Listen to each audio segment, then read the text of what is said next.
né? Em algum momento a ideologia substituiu a aritmética, né? Então, e quando isso acontece, as coisas não dão certo. Vai crescer, está projetado para dar certo. Ministro, a malha ferroviária foi praticamente destruída nos últimos anos, né, ou nas últimas décadas. A reconstrução da malha, ela contempla também o transporte de passageiros ou a ênfase total é no transporte de cargas? A prioridade é o transporte de carga. De cargas. Não tenha dúvida. A gente tem que resolver, escolher as batalhas, né? E primeiro vamos resolver o problema de carga. Muita gente diz, né? Eu lembro que quando a gente foi licitar Norte-Sul, uma das ponderações do procurador lá do TCU disse: pô, vocês não previram um trem de passageiros. Não previmos mesmo. Porque a partir do momento que eu boto o trem de passageiros, primeiro, passageiro e carga competem, e quem manda na operação é o passageiro, porque ele tem prioridade. Segundo, eu vou agregar CAPEX e não vou agregar receita. Então eu começo a destruir valor daquele projeto, tirar a atratividade. E a gente precisa primeiro resolver o nosso problema de logística, né? Tirar caminhão da rua, né? Começar a tornar o frete mais barato. Naqueles projetos onde o trem de passageiro faz sentido, beleza, então vamos fazer o trem de passageiros. É possível? É. Trem intercidades aqui de São Paulo é possível. Nós vamos, com as prorrogações, por exemplo, segregar a malha da MRS aqui em São Paulo, liberar uma linha que possa ser usada no trem intercidades, lá de Americana, Campinas até São Paulo. Isso é possível. Isso fica de pé. Agora, toda hora nos apresentam projetos, aqueles projetos que eu digo que não duram 5 minutos de análise, né? Eu recebo, por exemplo, lá, o projeto do trem-bala ou do trem de média velocidade Brasília-Goiânia. Pô, legal. Olha, ele não fica de pé com uma concessão, é uma parceria público-privada. Bom, aí já deu problema, né? Porque se a parceria público-privada, ela precisa de um P que é o P público, e aí já começou a complicar. Mas vamos ver qual é a contrapartida. A contrapartida pequena. Bom, se a contrapartida é pequena é porque a receita é grande. E se a receita é grande, a demanda é grande. Vamos olhar a demanda. Aí a demanda tem lá num determinado ano 44 milhões de passageiros ano. Bom, é mais do que o aeroporto de Guarulhos faz. Isso significa o seguinte: se eu fechar o aeroporto de Brasília, mandar todo mundo pousar em Goiânia e pegar o trem para Brasília, a gente não chega naquela demanda. Então são os projetos que não duram 5 minutos de análise. E fica todo mundo: eu preciso de trem de passageiro, eu preciso de trem de passageiro. Precisa, onde fizer sentido. Então hoje a nossa prioridade é a carga. Resolvendo o problema da carga, já demos um passo grande para caramba. E nós vamos resolver. Com o que nós planejamos, a gente tira a participação do modo de transporte ferroviário, né? O share ferroviário de 15%, a gente joga para 29% em 8 anos. Então isso é bastante significativo. Bom, eu tenho boas lembranças das viagens de trem, mas eu sei que evidentemente precisamos tratar do transporte de carga. E eu fico feliz por saber que o Brasil vai fazer o que fizeram os outros países do mundo, né? Eles primeiro cuidaram da malha ferroviária, depois pensaram no trem-bala. Aqui nós começamos com o trem-bala que nunca circulou, né? Que é o Brasil. E tem o seguinte: a gente não é mineiro não, mas a gente gosta de trem também. Agora, ministro, como será resolvida a pergunta que vem da plateia? Como será resolvida a questão das concessionárias de rodovias em recuperação judicial? Bom, nós temos problemaços para resolver, que são aquelas concessões que deram errado, né? E deram errado por problema de modelagem, né? Em algum momento a ideologia substituiu a aritmética, né? Então, e quando isso acontece, as coisas não dão certo. Aquele negócio: vamos duplicar tudo em 5 anos. Poxa, não é possível. E outra coisa: se eu não tenho demanda para duplicar em determinados trechos, eu não tenho gatilho de investimento, eu estou pressionando o funding, estou pressionando a tarifa. No final das contas, tivemos descontos elevadíssimos. Esses descontos elevados são destruição de caixa. Isso afastou também aqueles players do crédito. Tivemos problema de rating, né, de envolvimento em lava-jato, não sei o quê. Então, deu tudo errado. A gente precisa recuperar isso. Saiu essa semana o decreto de relicitação. O que nós vamos fazer agora é tentar estabelecer termos aditivos com as concessionárias de aeroporto e de rodovia, e manter esses ativos operando, né, para que a gente consiga estruturar novas concessões, sob novos parâmetros, né? A gente vai levar aqui o estado da arte, aquilo que nós estamos fazendo nas modelagens que agora estão dando certo, para a concessão, para a relicitação desses ativos. Então, eu estou otimista, eu acho que a gente vai conseguir resolver o problema. É lógico que isso demanda um tempo, que é o tempo de estruturação. A gente tem que fechar agora com o mercado a metodologia para indenizar os investimentos não amortizados, e aí é bom que se diga que quer estabelecer acordos, e o acordo tem que ser bom para todo mundo, né? Não adianta, eu tenho que criar os incentivos para aquele concessionário aderir ao acordo e não ficar esperando uma caducidade, ficar brigando na justiça por uma caducidade, que a gente não sabe como é que isso termina, mas criando esse sistema de incentivos, assina o contrato, o termo aditivo, mantém o ativo operando, mantém a manutenção, etc., e a gente faz uma nova licitação, que aí sim, novo parâmetro, novas ideias, estado da arte, aí a coisa vai dar certo, a gente vai resolver, vai superar essa página. Bom, antes de continuarmos com o ministro, tem uma pergunta aqui para o Salim. Venda de imóveis. Poderia dar detalhes? Há um primeiro lote, 5 imóveis no estado de São Paulo por 200 milhões. Qual é a expectativa e quais serão os próximos passos? O Estado brasileiro é muito rico, talvez seja a maior imobiliária do mundo. Já foi constatado que, normalmente, os países têm, em valor de imóveis, o valor da dívida externa desses países. Então, o valor da dívida desses países. Então, na contabilidade da União, consta os nossos imóveis como 1.150 bilhões. Mas se alguém aqui disser que é 5 trilhões, pode ser. Nós nem nos preocupamos em atualizar esses valores de 760 mil imóveis. Quanto vai custar isso para poder ter a informação? Então, o que nós estamos fazendo é testando algumas modelagens para vender imóveis. O objetivo dessa área de imóveis da União tem 3 objetivos. O primeiro objetivo é suprir os órgãos públicos de instalações de qualidade suficientes para esse órgão funcionar. Pode ser uma delegacia de polícia, um posto de saúde ou um tribunal de contas. Então, essa é a nossa obrigação. O segundo objetivo nosso é vender imóveis para reduzir a dívida. Nós temos uma dívida líquida de 3,8 trilhões, nós queremos vender imóveis para reduzir essa dívida. E o terceiro objetivo é, temos que cuidar, organizar, administrar essa coisa toda, porque recentemente o Tarcísio nos chamou e nos entregou 44 mil imóveis da rede ferroviária federal. E na mesma semana, a gente estava até perdido com 44 mil imóveis, e o INSS nos chama, vamos tomar um café lá, e nos entrega 4.400 imóveis. E na outra semana, a ministra Tereza Cristina, Salim, tem muito tempo que você não vem cá e tal, vem tomar um café. Quando me chamam para tomar café, já sei que é imóvel. E nos entregou 10.400 imóveis. Então, é porque agora nós estamos concentrando tudo para ter um ordenamento dessa coisa. Então, o terceiro objetivo nosso é organizar essa coisa toda de forma a saber o que nós temos, o que podemos vender. Temos cerca de 8 modelagens diferentes, estamos testando 2 no momento, e tem, só para vocês saberem, na Alemanha Oriental, tinha 65 mil imóveis que pertenciam ao governo.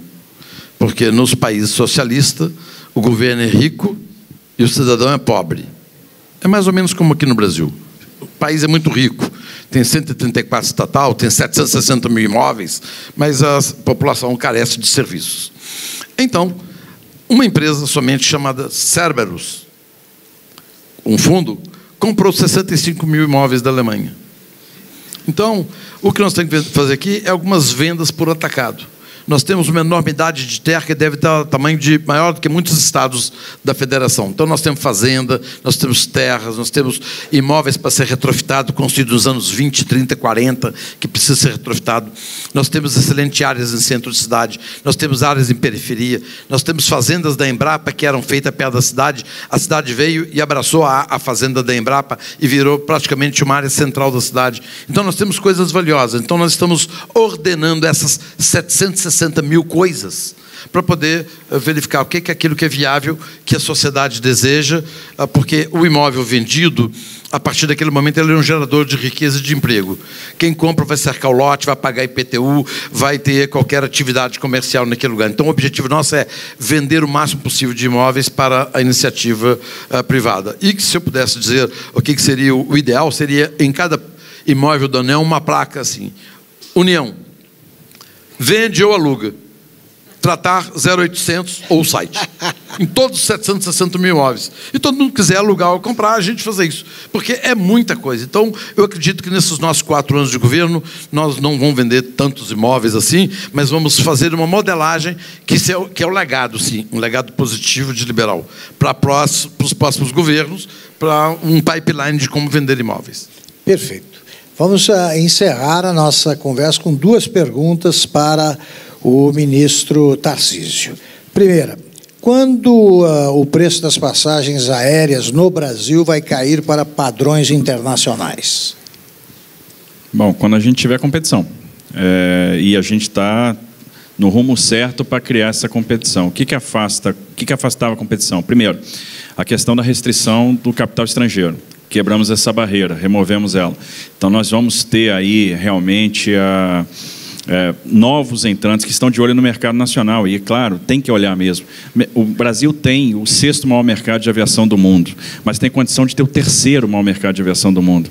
Nós temos extensão territorial, nós temos população. Então, nós temos todas as condições para tornar o nosso mercado grande. O Brasil vai crescer, não tenho dúvida. E PIB e o crescimento de demanda, eles andam colados, né? E, no final das contas, se o PIB cresce 1 ponto, a aviação cresce 2, 3 pontos. Segunda coisa, a gente tem que simplificar a regulação. A regulação brasileira é tida como complexa, intervencionista. Então, nós vamos atuar para simplificar a regulação. 3, preço de combustíveis. O preço de combustível é muito alto, isso também afasta operadores daqui. Então, estamos negociando, conversando, sensibilizando vários governadores de estados a fazer as reduções de ICMS sobre querosene de aviação. Isso é muito importante porque, no final das contas, e isso tem que estar atrelado à contrapartida, né, que são mais voos, a stopover, são novas rotas. Acordos de céus abertos com países amigos, nós estamos trabalhando nisso. E provisão de infraestrutura. A infraestrutura melhor, ela incentiva voos em determinadas regiões, né? Então, o que a gente teve? O que a gente assistiu agora recentemente? A Air Europa entrou no Brasil, a Globalia, já se tornou uma empresa nacional, vai conseguir operar voos domésticos. Algumas empresas já estão começando a testar o mercado nacional. A Norwegian começou a fazer uma rota Londres-Rio de Janeiro. A Flybond começou a fazer Buenos Aires-Rio. Estão testando o mercado nacional, em voos internacionais, mas para entrar no mercado doméstico. A Gulf Air está tratando conosco, outras empresas estão tratando conosco, então há um interesse realmente em vir para cá. Quando a gente começar a ter essas empresas aqui, aumenta a demanda, o preço vai cair. Notícia boa é que daqui a pouco os 737 MAX voltam a voar, a Gol vai botar mais uma quantidade grande de aviões para rodar, a Azul está fazendo um investimento muito grande, vai botar mais aviões para rodar, estamos equacionando a questão dos slots daqueles aeroportos saturados em função da questão Avianca, e aí Congonhas a gente já está mexendo. Tudo leva a crer que a gente vai começar a observar, já no final do ano, uma redução do preço da passagem. Última pergunta, ministro. Quando será concluída a ferrovia transnordestina? Eu vou consultar meus búzios aqui para ver se eu consigo. Não, é o seguinte, a gente está numa negociação intensa com o concessionário, né, para que haja retomada da obra, né, e negociação mesmo, né. Nós temos ali cláusulas financeiras e não financeiras do contrato, as financeiras vinham sendo cumpridas, as não financeiras que a obra não. Isso nos dá o direito, por exemplo, de acionar o vencimento antecipado da dívida, que ia ser muito ruim para o concessionário. Botamos isso na mesa e houve uma predisposição, um compromisso de retomar a obra imediatamente. A boa notícia, já está havendo a mobilização e ainda esse ano a gente bota a Transnordestina a gente bota a obra de novo para funcionar. E aí nós estamos pensando algumas alternativas, né? Não só para a Transnordestina, mas para a malha brasileira como um todo. Observe, o Brasil é um país muito atrasado mesmo. Vamos supor o seguinte, eu tenho lá um conjunto de players que quer fazer, por exemplo, uma ferrovia para ligar o Mato Grosso ao Pará. E eles estão dispostos a fazer uma ferrovia greenfield e botar lá uns 13 bilhões de reais. E eu chego para esse player e digo o seguinte, olha, vamos fazer aqui uma consulta pública para ver se dá para fazer essa ferrovia. Mas vamos submeter o seu projeto ao Tribunal de Contas da União, que a gente precisa de um aval do TCU, para fazer um investimento privado.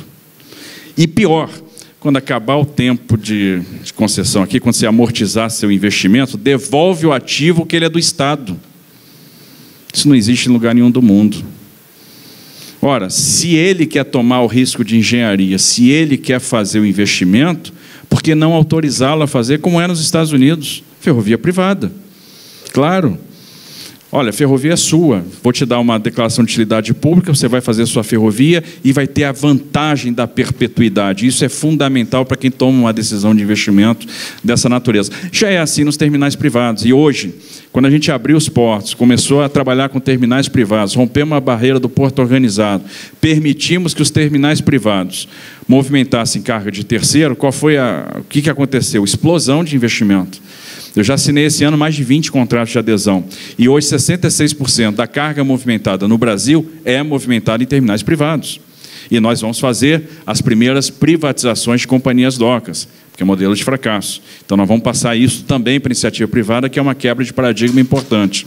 Então, Transnordestina a gente vai retomar. Breve a gente vai lá dar ordem de serviço com o presidente, mostrar, olha, a obra vai acontecer e nós vamos criar as alternativas, vamos pensar qual é o melhor modelo de negócio, botando já na cabeça o seguinte: vamos mudar o marco e trabalhar com as autorizações ferroviárias no Brasil. Muito obrigado. Bem,